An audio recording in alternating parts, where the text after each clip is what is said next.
What's up, everybody? It's Eve. Follow me on Twitter and YouTube for space recordings and special live programs. 2024, we're doing things a little different if you haven't peeped game by now. So yeah, this is your chance. You can do it now if you want.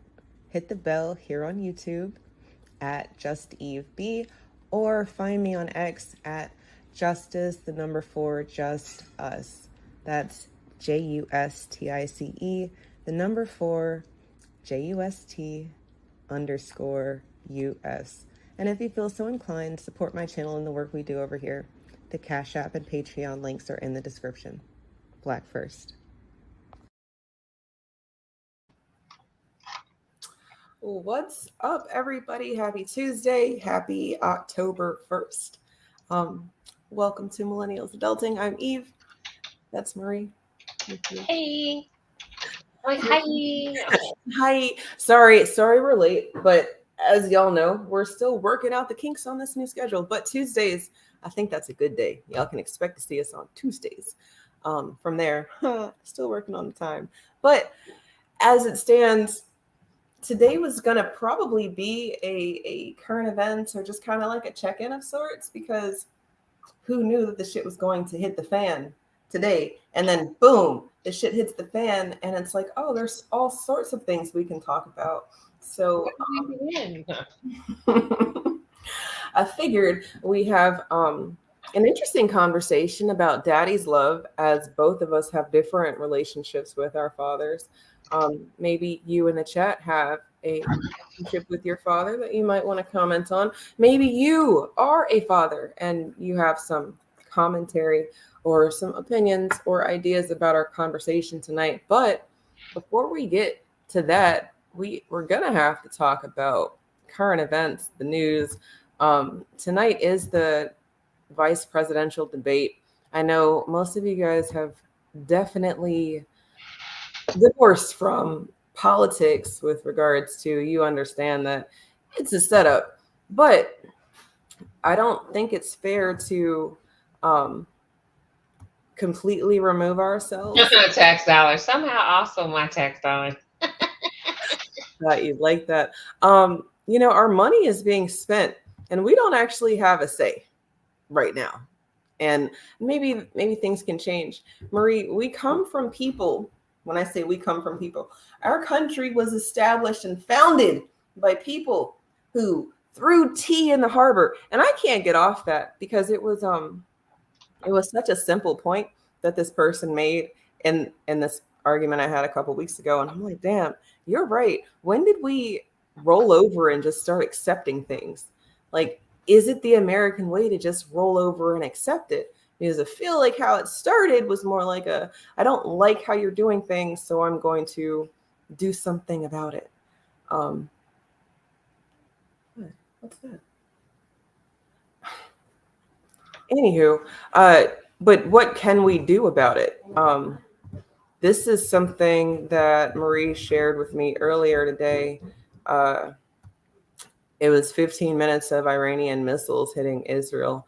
But this is what I really wanted to show you. Did you see that?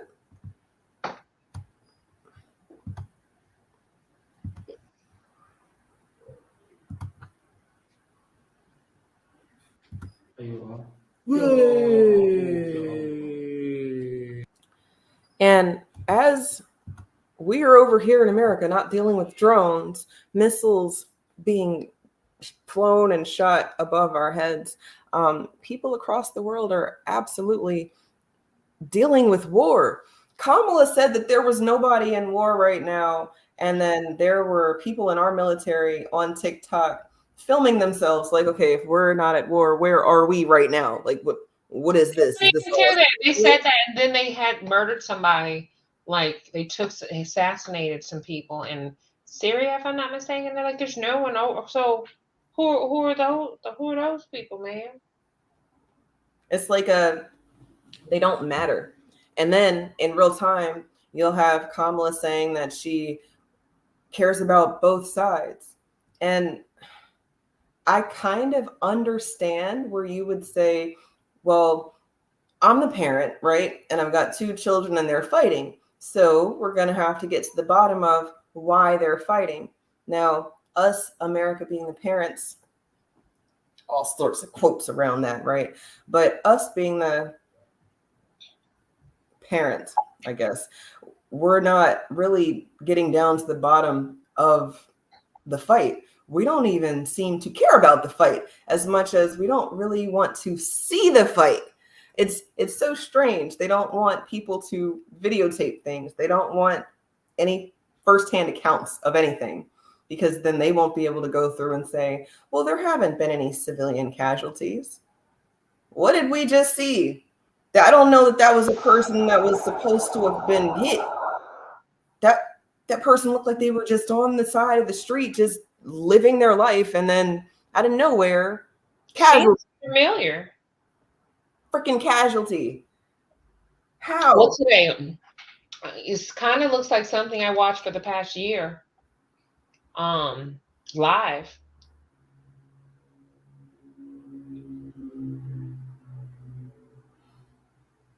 And this is 2024. So it's familiar too. So maybe too, I'm numb. So I'm like, oh, should have been in the safe zone. See, and that is, I think that's like, what's the safe zone for Israel? New Jersey? America, pretty much anywhere over here. Maybe then, London. Maybe Morocco. You know, maybe. I don't. Maybe they need to carry the ass. You know, we've talked about these invaders and how the invaders want to be left alone. They want the territory that they've invaded, and they don't want to have to deal with the consequences of the people who were there first. And then America comes over and they're like, okay, you guys stop fighting. We're going to help you. And then the help is, I'm going to fund this side. I'm also going to fund this side. And then may the best man win. Can you imagine if your parents treated you guys like that? Like, you've got a sister, right? Can you imagine if your parents just like, all right, yeah, y'all are fighting. Okay. All right, Marie, I'm gonna do this for you. And then your parent goes and tells her, all right, I'm gonna do this for you. And then y'all aren't you gonna always fight? You're gonna continue to fight. The fight's never gonna stop, right? Or is it just, am I just not thinking about it the right way? I mean, I think you're, hell, my mom got my sister 2 cars. I've never gotten one. So I'm gonna do this for you, but I'm not gonna do this for you. My brother has received a lot of help when I didn't get the same type of help at the same age. And but I was told it was because I wanted to do things my own way. You know, you don't want to follow my rules, then you don't have to live here. Fine. Okay, you don't want to follow my rules, then I'm not going to help you with anything. Go live your best life. You an adult. I'm the one that they don't have to worry about. Oh, okay. There's that too. You know, millennials are damaged. We are damaged parents. We're not as damaged as fucking boomers. And what is it, Gen Y? What fucking generation are they? The gen of the sweep shit under the rug because your boomer ass parent told you to, or whatever it was, or I don't know. So, you know, it's like I look at, so what you're saying, like I see it in some ways, but I don't look at, I guess I'm not seeing it that way, right? And I say that to say I can't really compare it to a parent-like relationship because the only dependent really is Israel, right? So Israel's our child. And in some way, figuratively and literally speaking, we're utilizing them to take over the Middle East, countries that we've historically already been in beef with for no reason. We're basically using them to carry out our regime. However, we've also convinced them that it's their regime. Like they think that like it's for them, but it's really for us. And that's how it's been all along from the moment it was established. If there was something, it was when the Britain and, you know, the United States came together, their intentions were to, this was the area they wanted to colonize. So then they put these groups of people here, and then they pit them against the indigenous people. They're kind of no different than any other colonization. You know what I mean? Like they come over here on their boat. You know what I'm saying? They first it's all, hey. Then they start trying to trick the fucking indigenous people.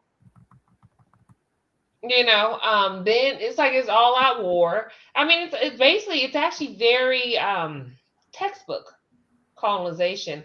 Um, However, someone's just using a Bible to say that, well, my book, the book that I wrote, the book that my uncle wrote, said that this was mine. But then, even too, if we're going off historical references between all the different wars, the Arab wars, and even the Arabs coming to certain areas, they've actually Jews, the way they want to be represented, have actually occupied that area the least in comparison to the Ottoman Empire and other things like that. In addition to that, one of the benefits, just like we had Christian crusades or whatever, one of the benefits of converting to Islam is the lack of taxes you'd be required to pay. So a lot of these people actually are the descendants of the indigenous Jews, the ones that stayed. They just may have converted to Islam. Also, and we're going off a biblical context. When Israel's restored, it's going to be under peace, and it's going to be because they were worthy. It don't look like, I actually know why they might not be the real Jews, y'all. Any Hebrew Israelites in the chat, you gotta let us know. I mean, to me, I actually see why they would be a group of motherfuckers wandering. Like, I'm not giving y'all shit. Yeah, no, go keep. Quite got You still ain't fucking get it. Like, you still ain't get it. Moses left, came back. You still don't have it. Like, if anything, I'd be kind of frustrated at this point. You know what? Fuck y'all. Yeah. Like, you're still not getting it. Now look what you're doing. Look what you're doing to justify. And I didn't give you this. Like, if we're just going to go off of that because that's what they're saying, but like that don't make. So you think he's going to put you at war? He's going to tell you to murder the indigenous people, slaughter the people. But then what's the difference between Crusades versus manifest destiny? That's what I'm saying. Yeah, that's essentially, it's the same thing with a different umbrella over it. Absolutely. So, I mean, part of me is like, maybe I will say, it's one thing. Have you ever fought somebody and they want to hit you back? And so, like, you can't really fight somebody who's not hitting you back. So to me, Iran doing what they're doing, at least it gives you a little, now you kind of got a little war going for real. Before, you was just actually, it was just genocide. It was like one sided. You were just killing people. Bullying. You were just killing people. Yeah. And now you actually got somebody willing to fight your ass back. And then simultaneously, international law actually says that when there's a genocide in other countries, actually supposed to go and intervene. And no one's been doing that. All they've done is, again, they provided aid that was not getting through, and basically funded a war funded genocide while simultaneously saying, something just has to be done. I'm sorry all these children are dying. Yeah, it's terrible. It's so terrible. Here's $10 billion. Finish the children off. And it's a damn shame that this is where we are, because in real time, we've got people telling us that the children matter. You gotta worry about what about the babies? They said fuck them kids with their whole chest. And then, well, the American people fund it all. We're funding all of it. In the chat, what's going on in the chat?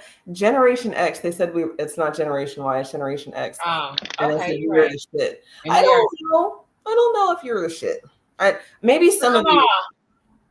This is I don't know. This is the generation that's like, well, that 13-year-old girl, she knew what she was doing. I'm not like that. Right. I know 40-year-old women getting played by niggas with eighth grade remedial educations, and you telling me if the 13-year-old girl had more cognitive, and not saying all, but that is the people, like, even too, it was like free R. No, was it not free R. Kelly? Free Diddy. Diddy not just in jail for having free calls, right? Y'all know this is bigger than free call. Look, with that they kept everyone involved knew what they was doing. Like, I will give them a little bit of room there. The prosecutor, when we watched the little the briefing, he didn't really want to go into the charges, which it just opened up the argument of, it's not illegal to have baby oil parties, and it's not illegal to have freak offs. And if she knew that she was going out there to do some strains for change, then it's not forced or coerced or anything. We've also talked about people abusing vulnerabilities. And I think that that's a very gray conversation, because yeah, you might be old enough to make your own decisions, but are you in the right mind frame? Are you mature enough to handle some of these relationships that you've been told you're ready for? At 18, we get told, go out into the world and make something of yourself, for the most part, at least, especially if you're Black. White parents, they had a little bit of little differences with regards to leave the house until you're ready, or Or have even to things set up is for it you. the socioeconomic background of the parents? Because I think like Asian parents are kind of like, hey, when you're ready. Oh yeah, for I sure. don't, but I see them poor whites. They love that too. They definitely on there. You 18, you grown, you need to get out. Like when you see the trailer park shit, Well, see, the that's trailer park people I see, they all stacked up like Mexicans in the houses right now. they And still be Vegas ready is for you to so- get out. You 18 now. I don't want you trying to date my boyfriend. Um, Ratchet is ratchet. Y'all gonna stop putting that on niggas when I see more of them doing shit like that. But no, this is But that's what I'm saying. That's why I see economic, that. for But that's sure. why I say it's really more of a socioeconomic. Like, because even too, I would think if you're educated, like even the idea of, like, I got married at 19. I wouldn't like. First of all, my daughter called me to ask about like how she could tell if pre-cut watermelon was good. Like, you can't get married to nobody. You can't be nobody mama or daddy. Like, Not yet. You hell know. no, you're not a wife.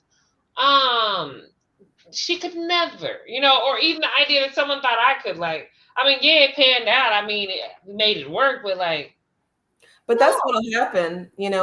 What'll happen is we will rise to the occasion. A lot of us do rise to the occasion. We were not ready. And you can be 40 and still not be ready to be somebody's I mother. mean, you're never ready, but you're always ready, right? I mean, I think it's That's important to rise to the occasion, but I'm just not putting my kids in certain positions to rise to the occasion. Even something I joke with my ex-husband about, but he with him, after being in the military for 20 years, he's so responsible. Motherfucker, I remember you be overdrafting your account. Don't act like you ain't had your account negative because you bought me some roses or you overspent whatever. Then I had to put money in your account. Your mama had to put money, like, because he be wanting our daughters to just be, bro, kids need help. Like, I don't know. Let's go there. That's perfect segue. And what's going on? Tom Cat from Ireland. What time is it in Ireland? That's strange. Um, we got some things to show you guys tonight, because Boosie was attacked, but I don't know Millennial if parents he were ruining our should have children. been by himself, if it's just a problem for us. Do other people have these type of problems, or is it just generational? Millennial parents, me, you, maybe some of you, some of y'all are ruining your children. Maybe I'm ruining my minis. I'm not. I'm on both Define sides of it. ruining, though. I don't know. Define. I feel like this society is very. It's different. I don't know. Something I was even talking to my daughter about. I was like, well, when you get married and you have kids, I'm not allowing my grandchildren to have screen time. I think that's wonderful. And I'm when she, very. But the thing is, too, she understood. No, I agree, Mom. yeah, It also throws off your senses. It actually does cause attention deficit disorder because you're all these things are sensory overload. but Um, did you? I mean, I know that she's not young enough to be growing up right now, but when these devices were available, did she have screen time, or is this Well, how the she grew up? irony is my kids were still part of that generation that went outside to play until like they didn't. So they did have access, but I'm gonna tell you what, they would take their shit outside and break it. Like I remember one day it was like my daughter like literally in two back to back. One day she took her iPad out and then she wanted to be on her iPad and her scooter, cracked the iPad. Then the next day she was on the bike and had her iPod, and that's when they moved to those like fancy screen ones that kind of look like iPhones. Cracked that too. And then me as a parent, I was just like, well, you're not really supposed to have that kind of shit anyways. And just kept it moving. Like you're still a kid. These are adult gadgets. That is absolute fact. When they break things that they're not ready for, you as the parent are supposed to be like, yeah, that was a mental note for me to not waste any Yeah, you're just not money. supposed to have that. But it's like my kids had the combination of that. However, I've seen the shift as things have gone, like as time has shifted and technology has shifted, and even with COVID, things like that. where I can almost see a child. One of my daughters, was very extroverted, and now sometimes it's kind of like I have to force her to get up, to go out, go do things. And it was like, but it's like the shift in personality where it's like, okay, so what we're not going to do is you play Sims all fucking day while you're then watching this particular TV show simultaneously, and then have your best friend on FaceTime over, like. Oh, absolutely. I've definitely And then had I think my oldest thing, she's a millennial. She literally watches like Friends all the fucking time and SVU. Can you do something? Okay, so you're getting out the house. She needs to go apply to be a sheriff or a deputy if that's Well, really. she's in college now. She's still in college, but that's Oh, like, right. she found it one day and she's just been she said she's obsessed, but all she does is watch old shows. Like, can you just watch something new? But I say all that to say is that they've had the combination, but I really have seen a shift in my children, even their mental health. When the COVID thing hit, everyone was stuck in the house, all those things. I had the opportunity of learning about their learning styles individually, and they're not, my kids are more in person. Even for me, going back to school now, the class I'm actually struggling is the one that has no instructor.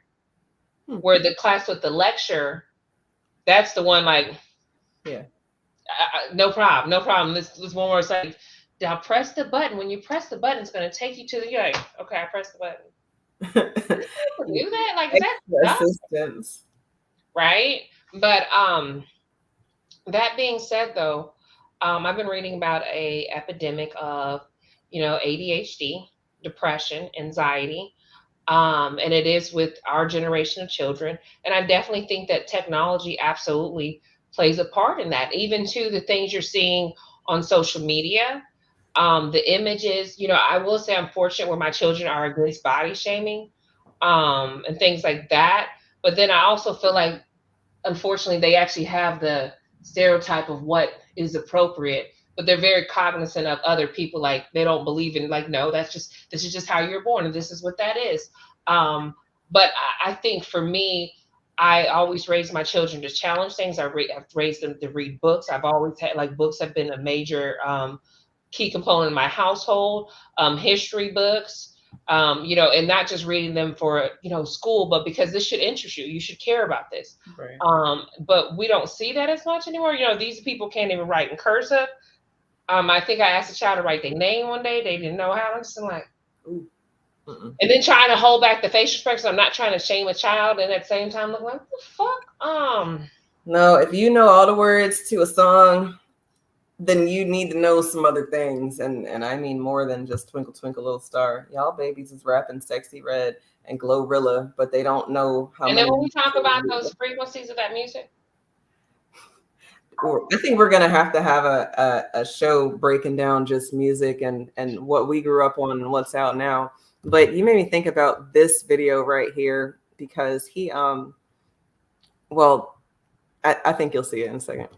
Children, and I'm gonna tell you why. Because my children now are adults, and I can see a little bit of the error of the ways.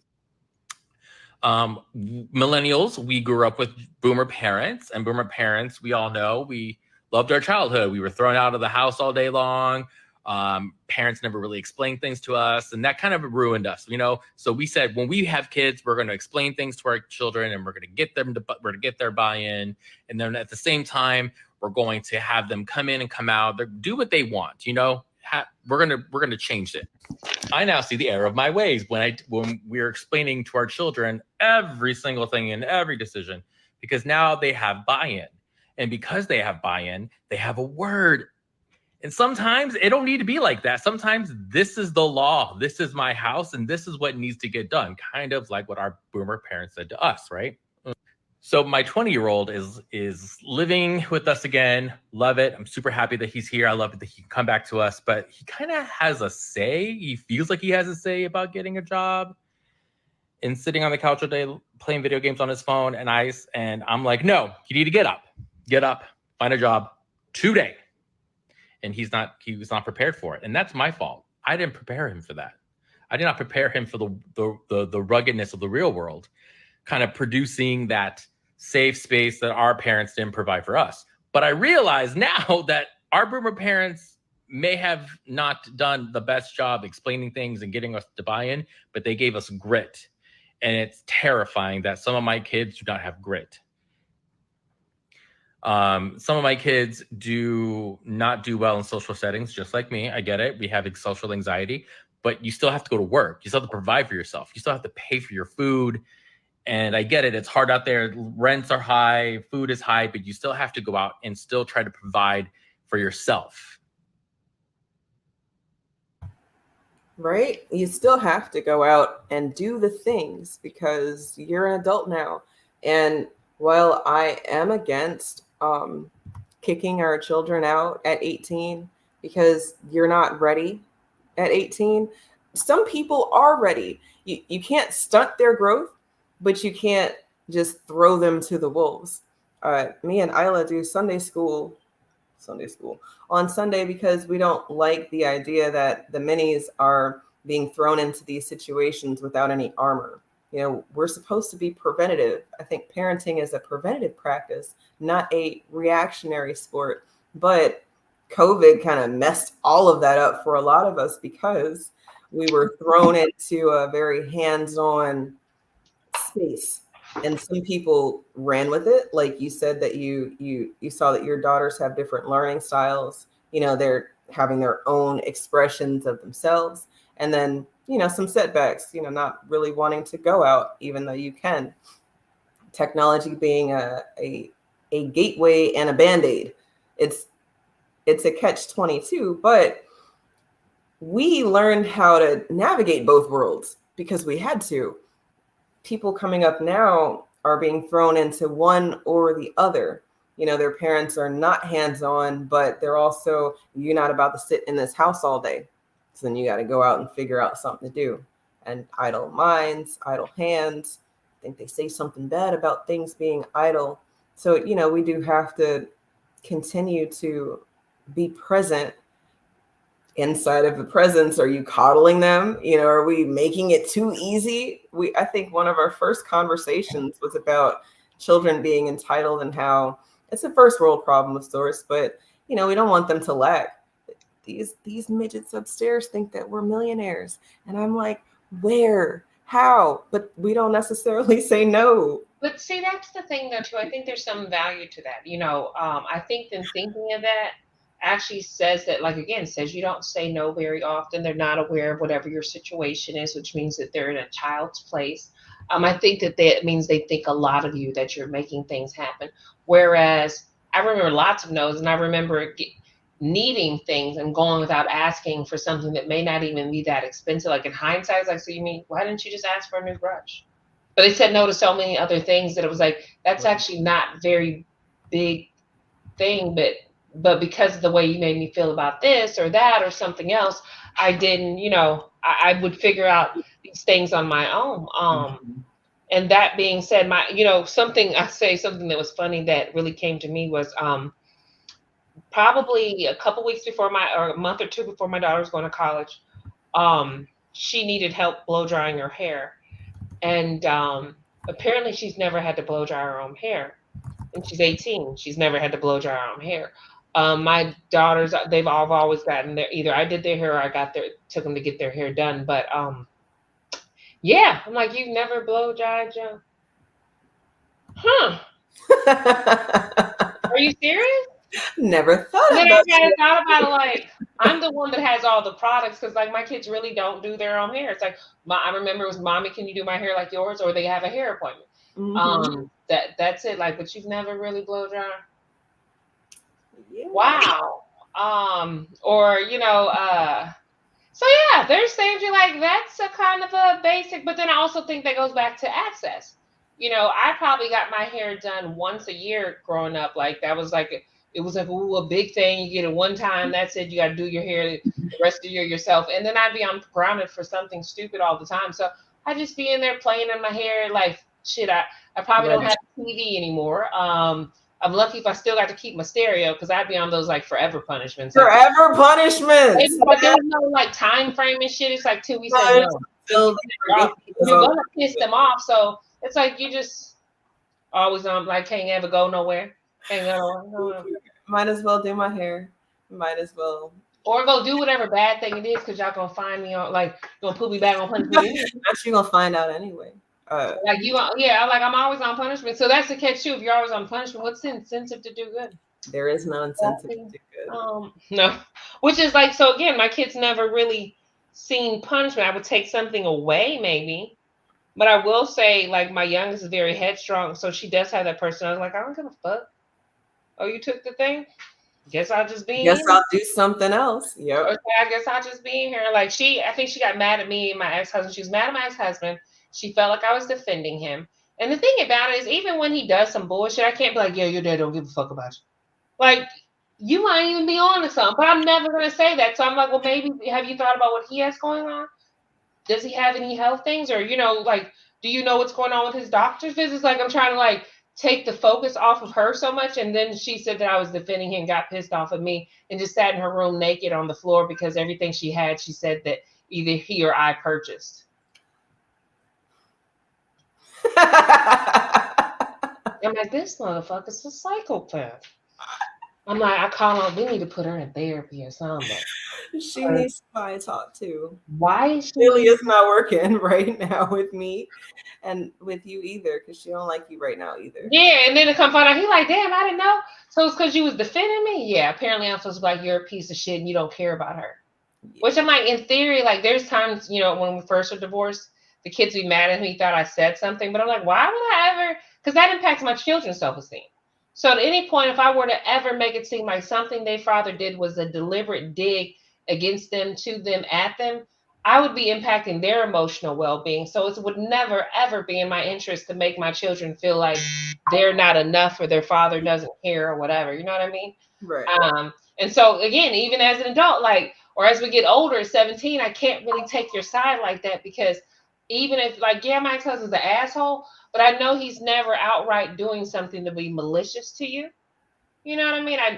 He's never is. He is who he is. There's certain things you're not going to get from him because he's also a man. So he's not going to be he's not going to be as nurturing as mommy. He's not going to respond the way, And I was like, I told dad I was sick. He said he's sick too. Oh, poor thing. I was like, well, baby, just wait till the school calls and tells him to come pick you up. There you go. He'll learn. There you go. And you did ask to be there, so we're gonna have to eat some of these self-inflicted wounds. But the conversation is moving in the direction that it needs to move right into Boosie. Boosie was under fire a lot because he's got so much to say about other people's children, and then his daughter is like, yeah, I'm a lesbian, and well, now he's gonna have to eat it, right? Because he's been so vocal about other people's children. Dwayne Wade's son, who wants to be identified as Zaya. I have this from a couple years ago, just to remind you his words. Just kidding. Dwayne Wade, you gone too fucking far. I gotta say something about this shit, bro. Dwayne Wade, you gone too fucking far, dog. That is a male, a 12-year-old. At 12, they don't even know what their next meal gonna be. They don't have shit figured out yet. He might meet a woman, anything, at 16 and fall in love with her, but his dick be gone. How you gonna, like, bro? You going too far, dog. Don't cut his dick off, bro. He said, don't cut his dick off. And I'm going to sit here and 1,000,000,000% agree with Boosie. Children do not need to be making decisions about their sex or their sex life until they're having sex. But nobody ever wants to have that part of the conversation. You are not going to be able to tell me at 9 years old that you're gay unless you've had gay sex. And then if you have had gay sex at 9 years old, that's another conversation we need to have. But as it stands, none of the children that I've ever talked to who want to be identified as something else has ever said, Miss Eve, yeah, I liked it when I've never had a sex conversation with these children because they've never had sex. They've just been exposed to things, or they've gotten benefits from acting like things. And then, well, I mean, as a child, they're people pleasers. They are the most authentic people pleasers you're ever going to meet. it's one thing to dress like be a cross dresser, but did Dwayne Wade? I think it's that. Honestly, I feel like that's something like that. It's actually not even legal. Did he actually have a sex change or? I don't think Given the that hormones? Tobias had a sex change as much as the argument was about the hormone therapy and how the science has come out that it will sterilize you. And then if he's already identifying as a girl, hormone therapy shrinks his little wee wee, and then he chops it off later. I've seen maybe 10 different interviews with people who went through the transition when they were younger who didn't mean it. You know, they're still not right in the head because they're saying that they understood that something wasn't right, and instead of the parent addressing the problem, they fed it. And this is kind of what we started with. Are we feeding our children nourishing things, or are we feeding into the bullshit? And then if you're feeding into the bullshit, is it because of what you're exposing yourself to, what you've desensitized yourself with? You know, is it other things, other energies, other frequencies, or is it really them? How old's your oldest child? She's 12. 12. Okay. So for me, you know, having daughters like 17, 19, I've met a lot of their friends that were bi, their friends that were trans. And honestly, I think it's always situational.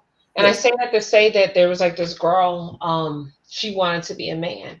And she came from a Latin American family. Okay. And the rhetoric I would hear from her household really elevated men. So I actually understood why she'd want to be a man. Right. You told her that women have no value. Mm-hmm. And so why the fuck would I want to be a woman? And I live in a country where I can maybe do something about that, even though people don't talk about too, where even in the some Latin American cultures, that cross-dressing is actually a norm, and it's actually a tradition, and it's part of some of their spirituality. Yes. So that's a thing. And so I say that to say that I guess it's like, I'm very cautionary because every kid's situation is different. I found out a story where my daughter told me that, you know, her trans guy friend, he shared a room with his brother. Well, his brother was having gay sex with a cousin down on the bottom bunk. These kids, I'm very cautionary about all of that is exposure, essentially. Exactly, but it's like exposure that people have gay sex. There's exposure where even too, maybe you're as a parent, you're at work. And then this even goes back to millennial culture where we raised ourselves. So ain't no telling what the fuck was happening. And I mean, to be honest with you, even with some of the recent shit coming out with Diddy, or even sometimes I hear the things, there's a lot of gay people pretending not to be gay. Let's say that. Then to see a culture of people or children that maybe feel more comfortable embracing whatever it is they think they like, and then understanding they can change their mind at any time too. There's so many variables. Like each situation is one off. I will say for me though, every time I've actually met someone that might have been, especially males that might have been gay, they've been molested. And there's an underlying story. Not to say all of them like that, but a lot of them are. No, I mean, in the industry, I want to say Ellen was the first one that I remember saying it publicly, but essentially a lot of people something happened, neglect happened, abuse, physical abuse, sexual abuse, something happened, and that is why they've removed themselves from who they are, and they want to identify as something else. And they may feel more empowered in that, or not. They may feel more empowered in whatever that role is. I mean, to me, to be honest with you, when you see an African American male be a trans woman, I actually fear for his life. I think that's the scariest position to be in. As a Jeffrey Dahmer was eating niggas. You gotta on multiple reasons, because too they have a higher mortality rate.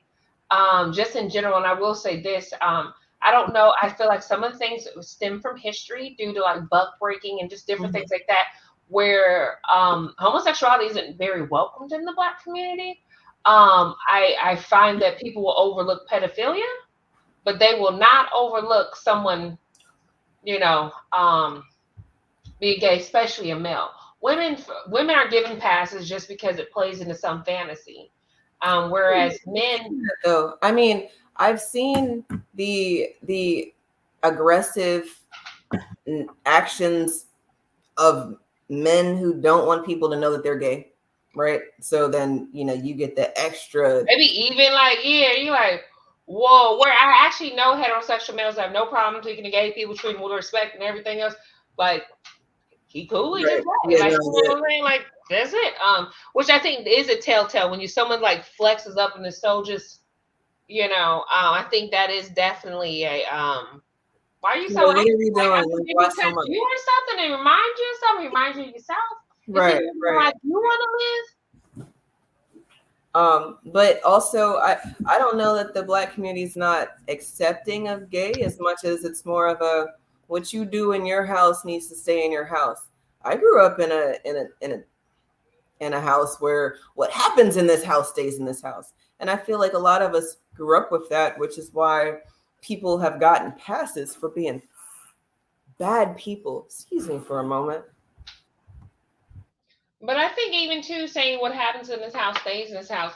I don't feel like just overall. I don't think that it's necessary for someone to outright discuss their sexual life unless they're outside there within their personal group. I don't think that what someone like their preferences. I don't feel like that's really relevant in a lot of spaces where that you know the things come up where like the military. They're like, you know, don't ask, don't tell. That policy was there. What I do for work and who I sleep with aren't one and the same. So to me, I don't necessarily always see how it's relevant. I mean, I can understand being in close quarters, but unless you're a rapist, which that you could be you could be heterosexual and still be a rapist. I don't necessarily see it being an issue. I'm there with you. I'm sorry. The Well, quality language. But I don't know. My thing with Boosie though is that like he's not the most educated motherfucker as it is. So to have such a strong opinion about shit just doesn't always sit well with me. But then I think it goes back to that conversation last week or so, where I'm not looking to cancel celebrities, but I am looking to compartmentalize them. You know, I think Boosie also said something about his daughter who's gay not being able to bring her girlfriend home. If my daughter's gay, she got a fucking girlfriend. She got a girlfriend because guess what? Gay people exist. Gay people fucking exist. They've existed for centuries. That's like saying, well, I don't like mountains, so well because I don't like mountains, I don't want my kid. And be honest with you, unless you want to be gay, someone being gay shouldn't have impacted you. No one's like, I want to be gay too. You know, I never see a gay couple and think we can't say that now. I'm so inspired to get a girlfriend and go be gay. It's never crossed my mind. I mean, sometimes is not so great as my heterosexual relationships are. I wish I liked bitches, but I don't. I can't say that. Honestly, they seem like a headache too, to some degree. So it's like, it's you jump down any of them rabbit holes on them social media platforms, and you'll see I'm not gay, but or y'all niggas ain't shit, so I might have to go be gay. But I actually know women that tried and change their mind. Like, nah. Because they're not gay. I tried to do it. Then, like, I put my hand on her vagina and it was wet down. Like, it was to the story. Like, she's like, I just trying to do it. I'm like, well, what did you think was gonna happen? But that's that gay sex I'm telling. That's what I'm talking about. The only. But it's like, look, the funny part is they not gay till they get to the sex part. Then they're like, look, they was real gay till they actually had to have sex. Oh hell no! They really just want companionship, and really, if we're being honest, what these women want is they want to not have an accountability partner, because you link up with someone as toxic as you, as fucked up as you, as damaged as you, as female as you, right? Because I think the woman in us, we rise to the occasion, right? But then there's a bunch of females out here who really will let you live your worst life and cheer you on and say, yes, queen, and do a whole bunch of shit. So it's when people say the sisterhood's dead, I'm like, yeah, I feel you. But then we have constructive, productive conversations all the time now. And we don't have to agree on things as much as it's about Tomcat, look, I would love for you to keep all your parts, but I'm right there with you. But in this part of the conversation, do you have children? If you have children, talk about that. If you have daddy issues or mommy issues, talk about that. But for what we were talking about, I think that if you're not having gay sex, you can't say you're gay. But people don't want to say that there's something wrong. They don't want to say something's wrong, or daddy didn't love me, or daddy wasn't paying attention to me, or like your daughter's friend. I saw men being praised and I wanted that attention. I didn't see any benefit for being a female, and also come from a culture where I can cross dress or I can do these things, and it's not going to be, I'm not going to be labeled as anything bad. In the Black community, I think it is more about the buck breaking aspect. We don't want to cape wear or champion something that is detrimental or harmful. And in the long run, when you look at how we've been treated in this country and how they don't really want us to still be here, all of these different ways to nix our existence, gay sex being a very big one, abortion being another one, disease and drug use being another one, gun violence being another. It's a lot of different ways they've been trying to take us out. So us accepting something that's been around for a long time, it's part of the norm. It's only a matter of time before everybody starts to accept something that hasn't been dealt with. But to what's happening, that's something that hasn't been dealt with. Well, what I say by that, I mean, if there was this issue with gay sex, then there would be no more gay people, because either they would hide it or it would have been solved in a way. Like, my own personal opinion is that it's a mental issue. So then we would have more hands-on and money going to social policies and practices versus acceptance. Because if you don't accept you, how are you going to expect me to accept you? That's a mental thing. From there, if we're not worrying about how other people see us, then we really don't have no problems. But we're not like that. We're a social people, and we want acceptance. We want to put our husband on the desk, or our wife on my cubicle wall, or what. We want to showcase our family and show our love. And then people say, oh, I don't want to see that at the grocery store. But I don't want to see anybody tonguing somebody down by the melons. Not straight sex, not gay sex. I don't see no straight sex. I don't want to see no gay sex. I keep that shit at home. Like, what are we doing? We're desensitizing everybody with sex. I mean, that's problem in general. So to me, I don't necessarily feel like that I'll own or I'll claim that I totally feel that our culture in general is over-sexualized.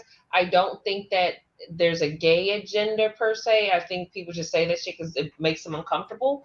But I do want to address the statement about it maybe being mental health related. I honestly think that a lot of people that I know are gay, they're like attracted to the spirit of a person, right? So it's no different than, you ever seen somebody with somebody ugly, you're like, fuck is they doing with them? I'm there with you too. Personality. Seeing somebody's energy, I'm there. So I could definitely, so to me, I don't deem it something related to mental health.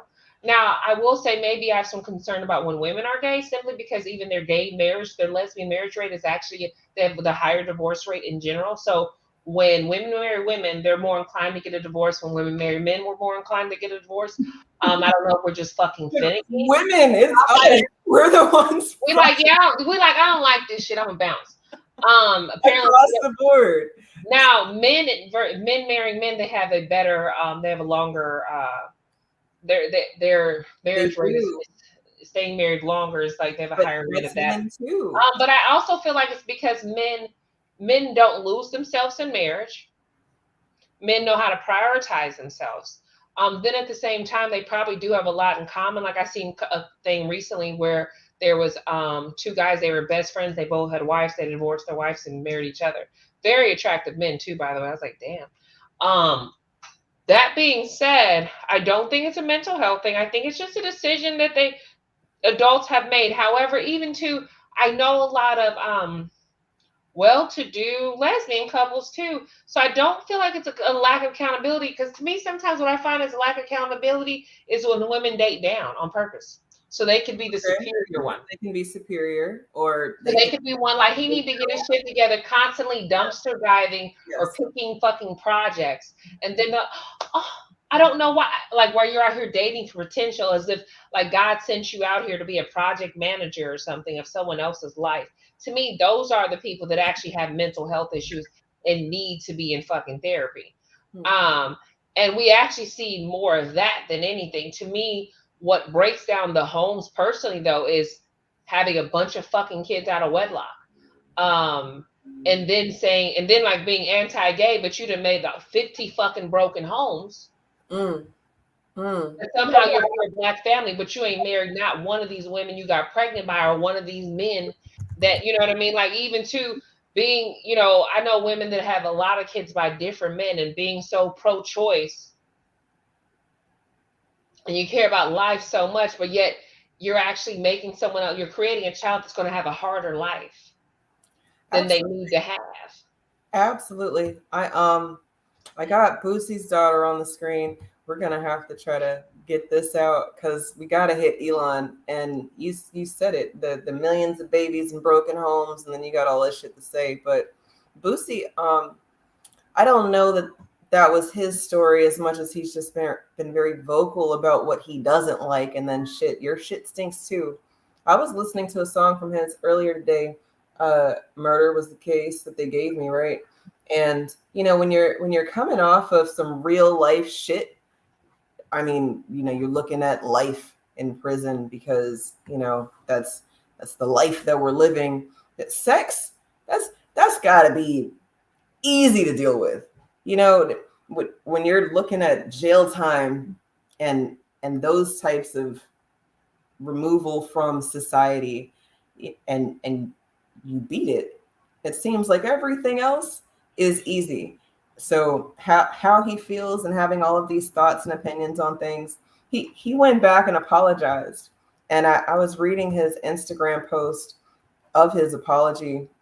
It's so strange because this is how he was feeling originally. Your oldest daughter, Poison Ivy. Yeah. Recently came out. Yeah.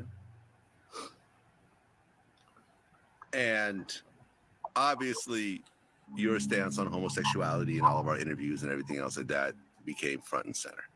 Right. Now this is your oldest child, period. Yeah. She's also a rapper. Yeah. It's very dope. I've heard her freestyle. She, you know, I mean, she's hard. And she said, you know, she did an interview. She said, if my dad wasn't Boosie, you know, nobody would care that I like girls. But the fact that my dad is Boosie, it's an issue. Yeah. It's a talking point. Not to say it's an issue. It's just a talking point. Yeah. So, number one, did you know about this before she made it public or not really? Nah, I ain't like I didn't. Like I didn't. I like she used to be with a boy. I thought she was dating who used to come to the house, but I don't think that was her boyfriend now. You know, I think that was just like a friend or something. But our family is a real Southern Baptist family. So Ivy got a respect for her family and everything for what she does. You know, so her coming out at this age that's the time you supposed to, that's when you know what you want. How old is she? Finna be 22. Okay. That's what you know what you want. You know, and even though it's not, it won't be accepted as far as, because I don't want nobody in my other family to think it's okay. But what she does, we're gonna love her to death.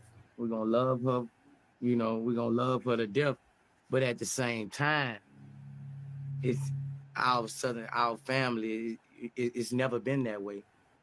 You know, it's never been accepted. It's never, our preacher, grandfather, grandmother, preacher, like, you know, like, but at the same time, she grown. She can do what the hell she want. Yeah. She can do what the hell she want. She old enough to know what she want. and and that's her. And she's doing a great job. She's making her own money. That's her own talent. I've never wrote not one line for her. Mm-hmm. The girl can go. The girl can go. You know, that's it's different from how people have heard Boosie talk, because he's been so very vocal about having a relationship with your children, or at least how you shouldn't allow certain things around the rest of your family or the rest of your children. And I think that that was hard, and I kind of liked it, because it shows something that we didn't have growing up, and maybe some of you did because you're the outliers, but essentially most of us millennials or Gen Xers, because I think Boost is a little bit older than us, parents accepting their role in any of it, I think that that's foreign. I think that it is so strange to live in a time where it's strange to see a parent apologize to their child. And I don't know if it was for the politically correctness of it, or if he really just was feeling his daughter. You know, it's hard to go against your parents' wishes. And then it's hard to go out and make your own way, find your own way. For her to be a rapper that people like, and he hasn't helped her, I think that's impressive. Inside of that, she got some interests that just aren't aligned with how he is or how he reared her. But you know, I think that we have to look at our lives and then think about the role that we've played in our children's lives. And then if we were missing, maybe shit was going on, we're gonna have to accept that. Accept the fact that maybe it didn't go the way we wanted it to go because of us. You know, I don't ever want a child to feel like their decisions that they've made as children are things that they're going to have to live for the rest of their life.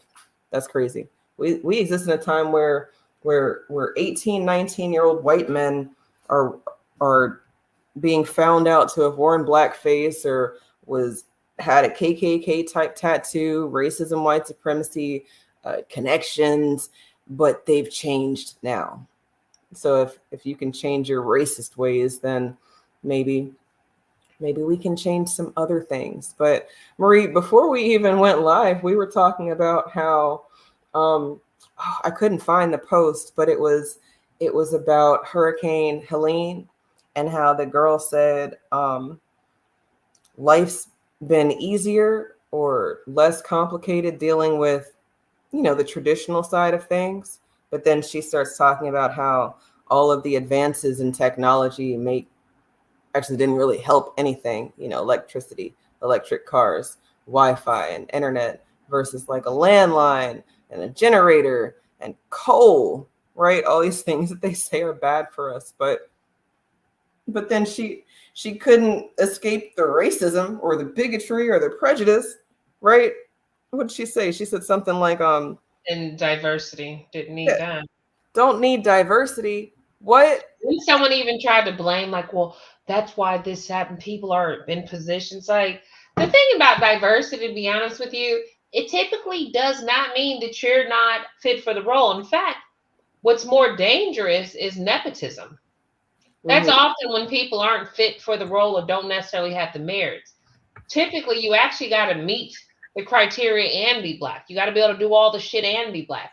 And you almost got to be, in my experience, black people or minorities in general, whether you're black, Indian, I've seen Indian people, Asians, like, even with Asians, like, imagine everyone, you got to be super fucking smart. So don't not be smart. Motherfucker gonna think they're really gonna be appalled to some degree. Like, what? Like, you're supposed to be, like, you're supposed to know this numeric. You're supposed to know pi equals, you know, like, you're supposed to know. Like, it's such a high expectation. So when you're a minority in certain roles, people actually expect more from you. They expect the world from you. And then they also expect you to overcompensate for being black and working even harder.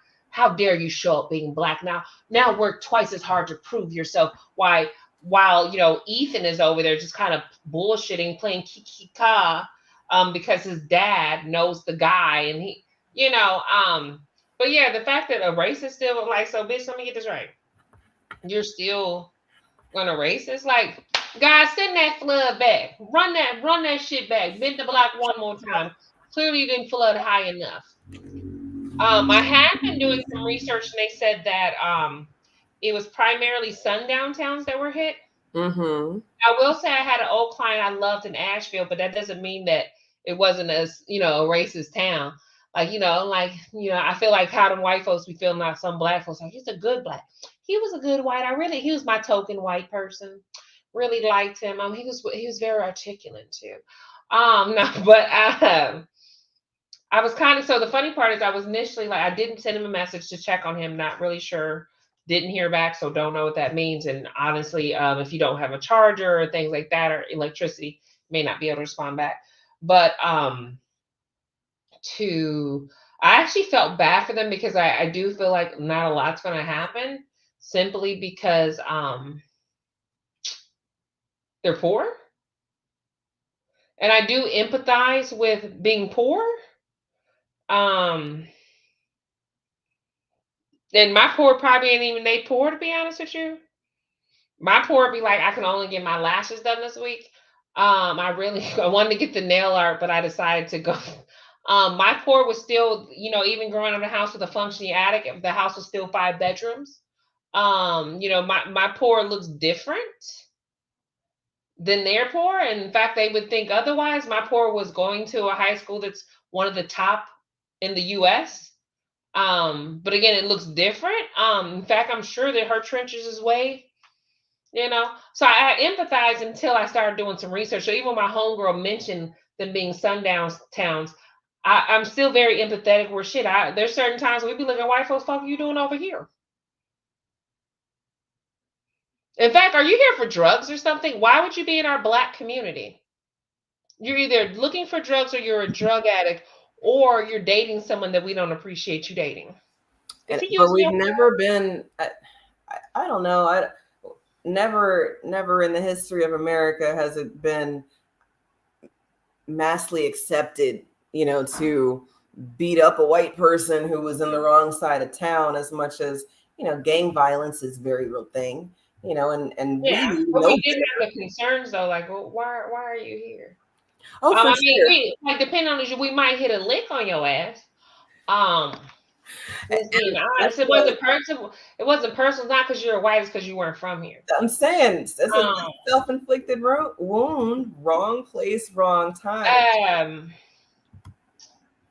The thing about it though is that this is the one thing I will say. Poverty breeds ignorance. It breeds a lack of even being socially segregated or being in homogeneous environments. I even see this with some of my friends where, having never worked in an environment where, you know, there are people of other backgrounds or ethnicities, even too, not understanding that even sometimes the non-white experience is very similar in some archetypes. Just like the poor experience, regardless of ethnicity, is very similar. I really just blame it on just being poor and ignorant ass motherfuckers. But then we got Elon, and he's not poor, but seemingly maybe very ignorant. This is Elon on his transgender child. My son's dead. Killed by the woke mind virus. Elon Musk's trans daughter has hit back against her father over claims he made during an interview with right-wing commentator Jordan Peterson. Misgendering her throughout, Musk said, I was essentially tricked into signing documents for one of my older boys. I lost my son, essentially. The reason it's called dead naming is because your son is dead.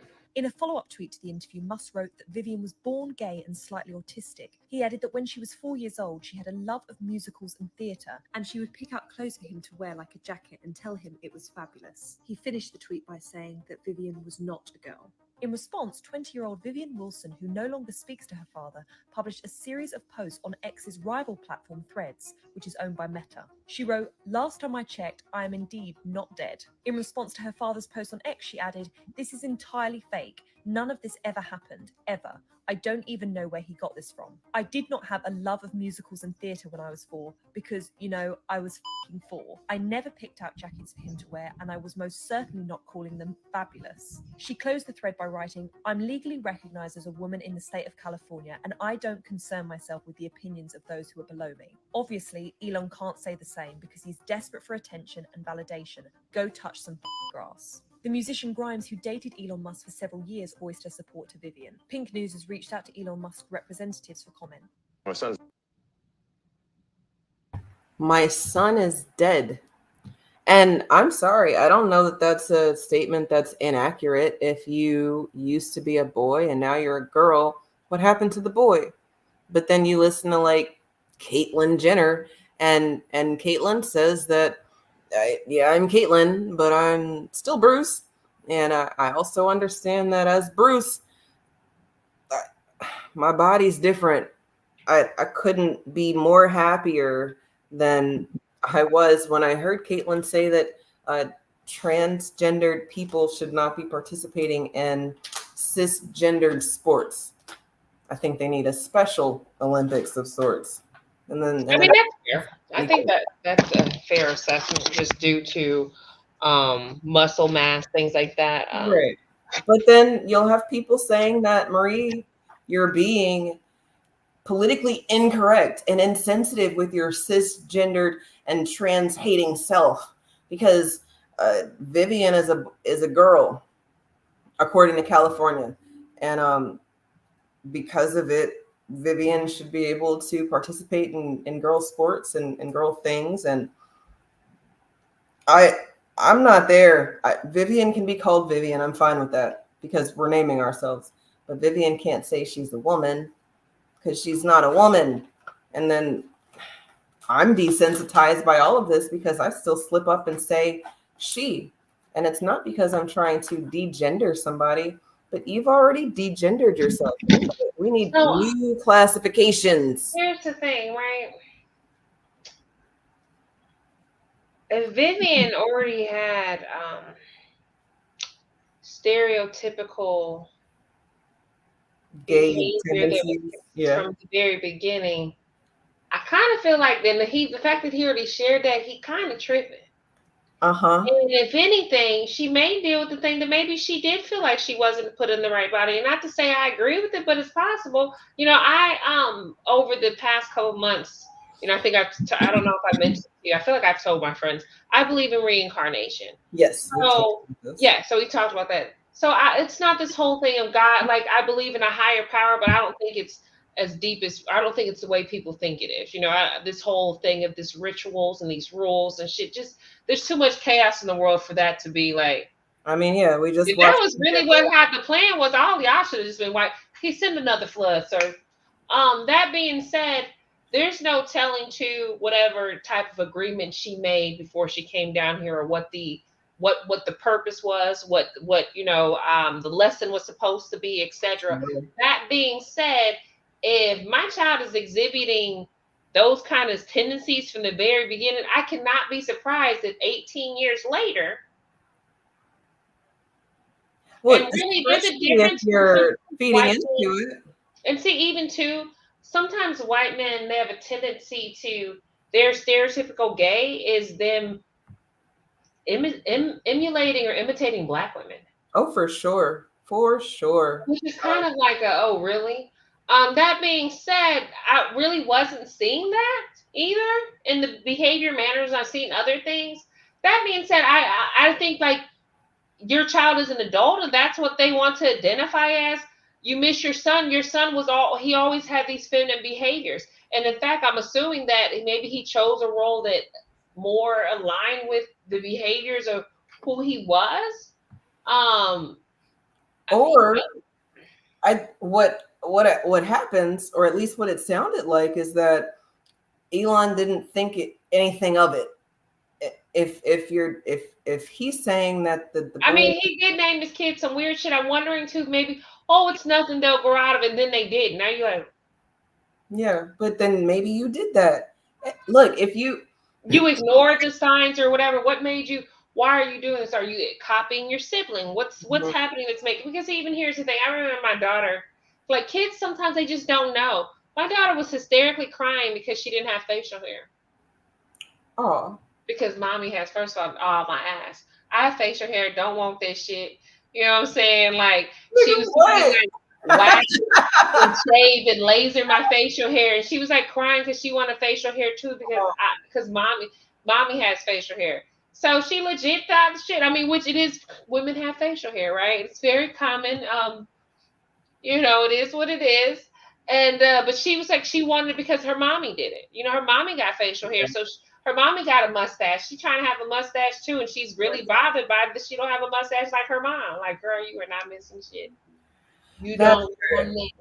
You don't want it. That's exactly what it is. I mean, again, children are the people pleasers of the world. You want to feel good, go dress up real nice and pretty and go be around some children. They will tell you how pretty you are. You look like a princess. You know, they will make you feel real good. Then here's something else we have to, like, I think we sometimes forget about.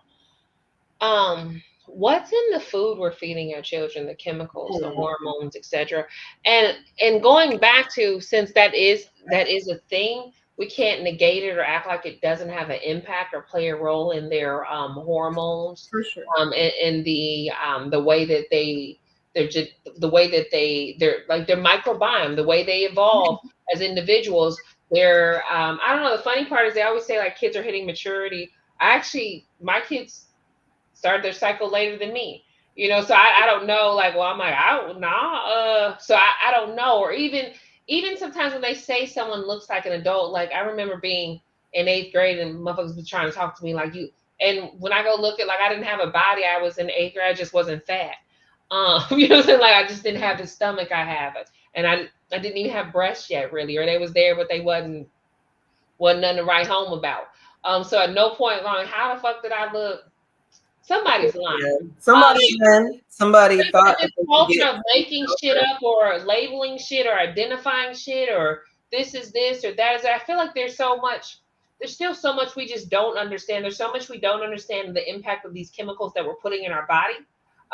There's so much that we're unwilling to understand because of the fact that it may cost another company something or may cost them more, and they're unwilling to do that.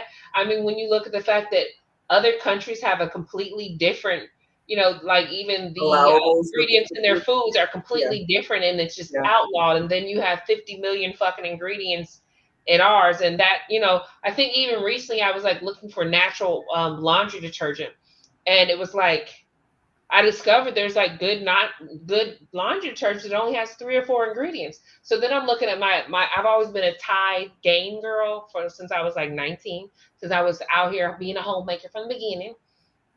And I was like looking at their ingredients, and you know, they even have their natural version, but even the natural version still had 1 million. I'm like, so I'm looking for something with 3 to 4 ingredients, nothing more. And you can I pronounce all of these words, or is it something? You know, you start like, or even you start looking the things up. I use this app too sometimes called, I want to say it's called like Yoki's. It's I think it's YUKI, and it lets you scan labels, and then it tells you the quality of the product you're using. And so even for skincare products, like I'm kind of low key. There's this product I love that I buy from Target all the time. And it got such a bad review. And the sad part is I have like 6 unopened bottles of this body wash. I'm like, look, at first I'm like, well, I'm just going to poison my body till I'm done. But because we don't cold turkey shit over here, man. I'm be on the look. Like I stopped buying scented candles, really. Because of the chemicals and how they interact with the things that we're already doing, using, and eating. You are so right. And to a very big point, that's the hands-on parenting I'm talking about. If you give a damn, you will start to see things. And then when you start to see things, you're going to have to say shit. I'm allowing this to happen. Like, this is something that I'm choosing as the adult in this household that purchases the food or whatever. When I see when I see genetically modified shit on the label, you know, it says this was made with a bio-engineered product. That's something that I don't want to buy anymore because I see it now. It's right there on the packaging, and I have to tell myself, I know what this shit does. Am I going to do it? I know what it does. It'd be different if I didn't know. Now that I know all this shit, damn. I mean, that's like, you know, I think unopened packages. That's money right. wasted. I was like 18 when I read the package on the ramen. And between the sodium and even the calorie content in that little package of ramen being 2 servings, I was like fucking astounded. Like, and that was enough for me where I never brought it in my household. It wasn't until my children went to someone else's house and had it. And then it was like, this is so good. I'm like, they're like, why have you, like, I've been depriving them.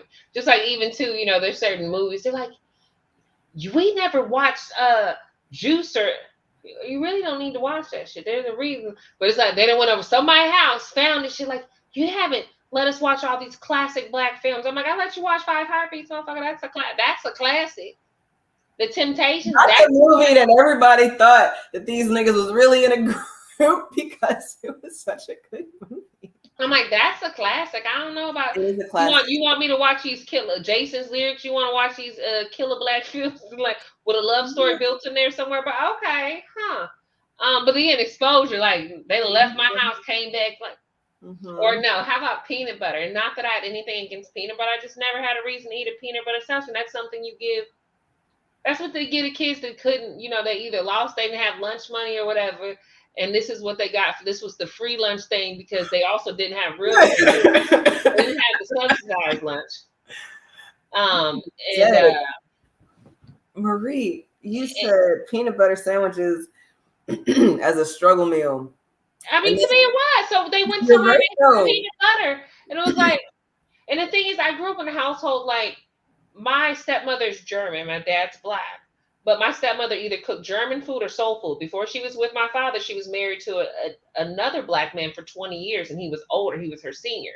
So again, she cooked, whether she went to work, she cooked so even like a sandwich, that wasn't, my stepsister might give me a sandwich. Like I didn't really like, McDonald's was a treat because you could never have it. One that we didn't have McDonald's money is that she cooked every motherfucking day. Like I'd be lucky, like our takeout was like, maybe some pizza, maybe once a month if we got some blockbuster films or there was a Greek restaurant because, you know, I grew up in a suburb outside of Chicago and we get some Greek food from the Greek restaurant. And that was like that was our takeout, but wasn't no Wendy's, Burger King, McDonald's. That shit just didn't like, she's never made tacos ever, but she definitely made collard greens, neck bones. Like she remember, I don't even want that.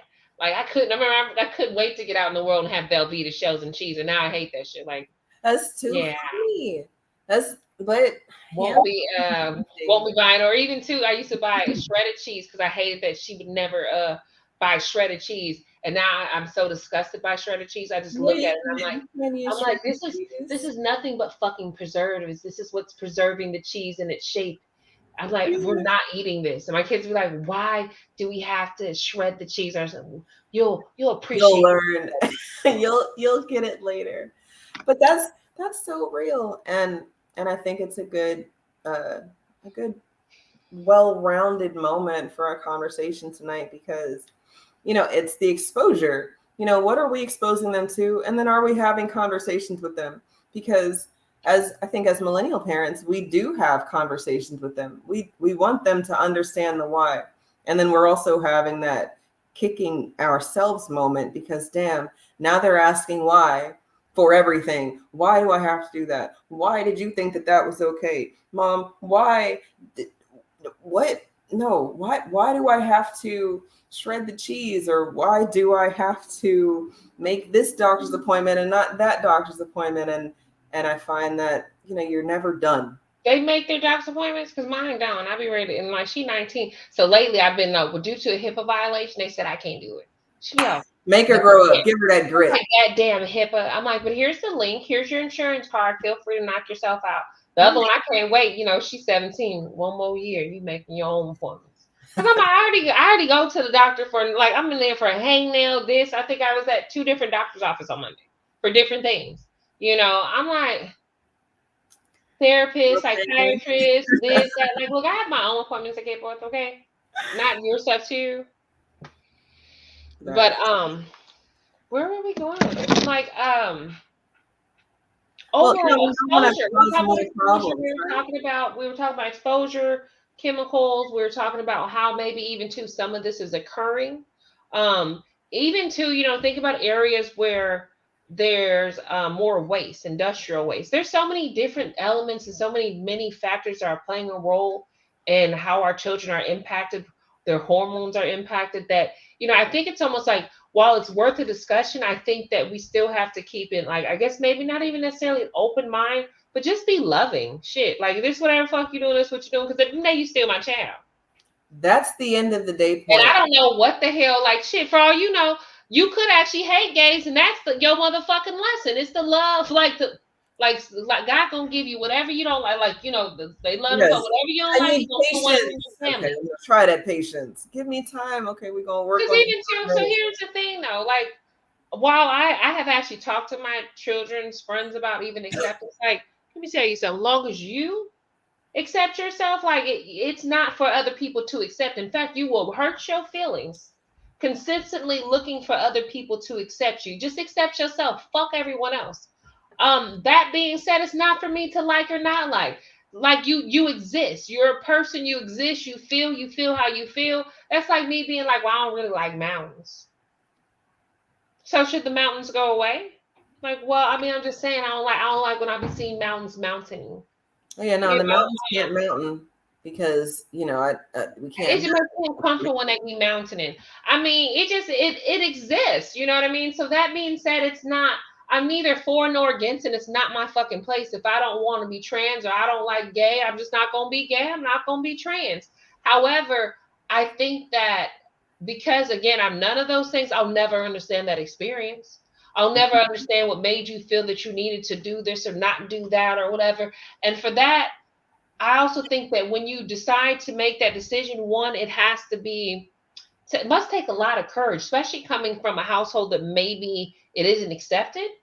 Also or especially if you're a minority, to already choose something, like to already be Black, male, and exist, or even to Black women are some of the most disrespected people on this earth, to be all these things already struggling and choose to add another piece of struggle. I'm assuming that whatever you feel, you must really feel like that, because there's no way I would pick up another burden. Picking up another burden so that we can unburden his burden. There's no way I would pick up another reason for y'all to be trying to whoop my ass and kick my ass for life to be hard. There's no fucking way. So, and again, like, I guess, and if you did for that reason, then there may be some mental health. Like, well, make it as hard as possible on myself. Easier that way than that way. I'm trying to tell you. I think it's in our mind. And then maybe a big issue is that everybody thinks our minds are up here where our brains are. And who knows? They know 99% of the human existence and physical features. And then there's 1% that is an unknown. It's an X factor. And maybe it's the soul. Maybe it's the spirit. Maybe it's the mind. We don't know. What we do know, or at least what I hope you guys know, is that if you birth a baby, or if you assisted in birthing a baby, that's yours. And you better love it, because if you don't love it, nobody else is going to give a damn. It's almost like a self-love, a pre-self-love, because teaching your child to love themselves is only going to happen if they have a good example of what it is to love. And if you're not there showing them, or if you're not giving them an example, if they're not around it, they're going to have to find it somewhere else. And then they're finding it somewhere else. You're going to have to eat it, whatever it is, because that's yours. You brought this little midget in, and that's yours. You know what they say, some of the most well-rounded children are children that watch well-rounded adults, well-rounded mothers, well-rounded fathers. And when I say that, to say that she's able to pour in herself, maintain herself, and they see their mother happy, vibrant, living.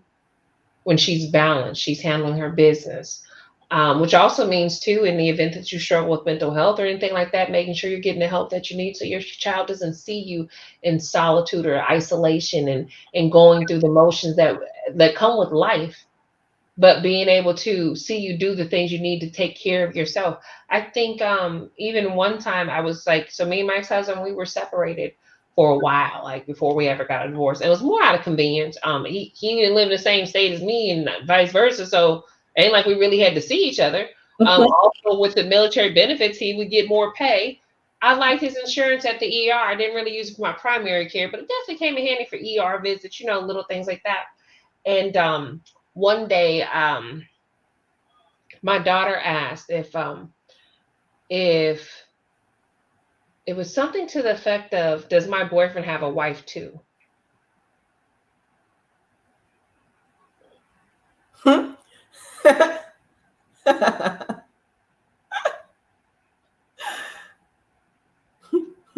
that's when I knew we need to go ahead and get this. Like, I know we weren't legally separated, but we need to go ahead and file this motherfucking divorce because she thinks that people be married with boyfriends and girlfriends. No, that math ain't mathing, and that's how you start them entanglements real early. But look, you didn't do what our parents would have done, which is mind your business. Or no, I immediately was like, oh yeah, I got to get this shit taken care of ASAP because I'm setting a poor example and I'm letting her think that this is how it is. Because even too, my ex-husband had a girlfriend, so they just like shit. Well, dad got a girlfriend, mom like, do he got a wife? Like, shit, I mean, like everybody got somebody. Somebody else. But and I think that's where we differ from our parents or other generations where. Again, we're more cognizant of our behavior, how it impacts our kids. Even there's times, my kids tell me things, and while I don't like it or it makes me uncomfortable, I apologize. Even if sometimes I be feeling like, Mom, motherfucker, you actually deserve that shit. Because, I wasn't always a gentle parent. I didn't always have patience. And let me tell you something about a kid. They don't never forget that. It could be a millisecond you ain't have a patient. Believe me, they ain't forgot that shit. They wrote it down, took a picture, got a tattoo. And they're going to bring that shit up. And they might even tell a friend, like, quit fucking telling people that. I'm like, remember that time you yelled at me during while I was and you knew I had ADHD and you got mad anyways. Tell me I need to self-regulate. I'm like, well, I mean, okay. Yeah. I think that matters, and we're really only going to know in about 20 years, when our children are our adult peers. Right now your baby's late teens, baby adults. I feel like Taylor is pushing the adult peer thing. Like even the other day she called me 8:50 in the fucking morning, which I did not appreciate. Every intention of sleeping until 10. And she talked to me from 8:50 till noon. About just all kind of random different things, sending me stuff. Look at this. What you think about that? And then this and that. Like, bro, where your friends at? Then she's like, thanks, Mom, for being here with me. As she calls you again. And this is the youngest. And even her, I'm like, I'm doing my homework. That's fine. She keeps talking to me. Like, I know, because you're going to do this homework and you're going to pay attention to me. Yeah, I'm just saying, like, I'm really like, yeah, I'm reading this assignment for school. And she just still, Yeah. No. What you thought? No, that's us. That's us in our different ways of. I'm like, can you get on the phone talking to me? Like, I just literally just said, I'm reading this assignment for school. And you just, blah, blah, blah, blah. But I will say my oldest was like, I don't like this. I want your undivided attention. I'm glad you waited till I went to college because I don't know. You was going to need to drop out because ain't no way you doing some homework and not paying me attention.